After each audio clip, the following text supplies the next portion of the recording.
আগের বছরগুলোতে যে পরিমাণ ঔষধ দিতাম এবছর কিন্তু আমরা ডোজ দ্বিগুণ করেছি। 1 থেকে 1.5% বা 2% রোগী হচ্ছে ঢাকা দক্ষিণের বাসিন্দা, আর এই সবগুলো ঢাকার বাহির থেকে আসে। ঢাকা দক্ষিণ সিটি কর্পোরেশন, উত্তর সিটি কর্পোরেশন, আমাদের পৌরসভা সকল এবং সারা দেশেই এই ডেঙ্গু প্রতিরোধ এবং এটাকে কিভাবে কমানো যায় সেটার জন্য আমরা একটা মিটিং করে আমরা প্রয়োজনীয় ব্যবস্থা গ্রহণ করেছি।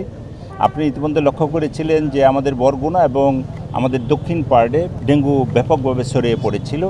সেটার জন্য আমরা স্থানীয় প্রশাসনকে নির্দেশনা প্রদান করাই এবং প্রয়োজনীয় উদ্যোগ গ্রহণ করাই। এটার সঙ্গে আমাদের হেলথ মিনিস্ট্রি আমাদের সঙ্গে ছিল, থাকার ফলে এখন কিন্তু পুরা দেশেই কিন্তু একটা নিয়ন্ত্রণের ভিতরে রয়েছে। আর যেটা ঢাকা সিটিতে রয়েছে, যেটা প্রশাসক মহোদয় বলেছেন, আমরা আন্তরিকভাবে চেষ্টা করছি যাতে ডেঙ্গুটা নিয়ন্ত্রণে থাকে। এই ক্ষেত্রে আমাদের অন্যান্য স্টেক হোল্ডার যারা রয়েছেন তাদেরকে আমরা অবহিত করেছি এবং তাদের প্রয়োজনীয় সহযোগিতা নিয়ে এবং প্রত্যেকটি সিটি কর্পোরেশনে প্রয়োজনীয় মাত্রায় ঔষধ আমরা দিয়েছি। আমরা বলছি যে এটা প্রয়োগ করে যাতে ডেঙ্গুটা নিয়ন্ত্রণে থাকে। ঢাকা মেডিকেল কলেজ সহ আমরা ঢাকা বিশ্ববিদ্যালয় আমাদের প্রাঙ্গণটি পরিষ্কার রাখার জন্য এই অভিযান অব্যাহত থাকবে। আমরা অনেক আগেই আমরা বিসি স্যারের সঙ্গে কথা বলে এই উদ্যোগটা আমরা নিয়েছি।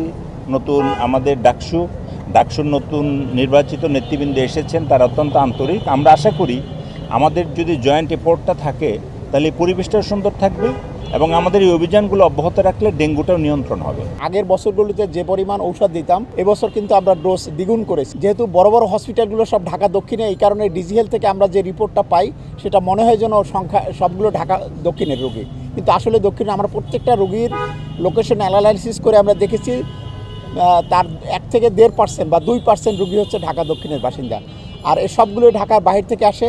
আর এই মেডিকেল হাসপাতালে কখন ভর্তি, একেবারে ক্রিটিক্যাল অবস্থায় ঢাকা মেডিকেলের। হ্যাঁ, আজকের এটা আমরা ক্লিন করব, আমরা সেখানে সুন্দর ফুলের টব দিয়ে সাজিয়ে দেবো, সব কিছু করবো। তবে এখানে আমাদেরও যেমন দায়িত্ব আছে, ঢাকা মেডিকেল কলেজ কর্তৃপক্ষেরও দায়িত্ব আছে।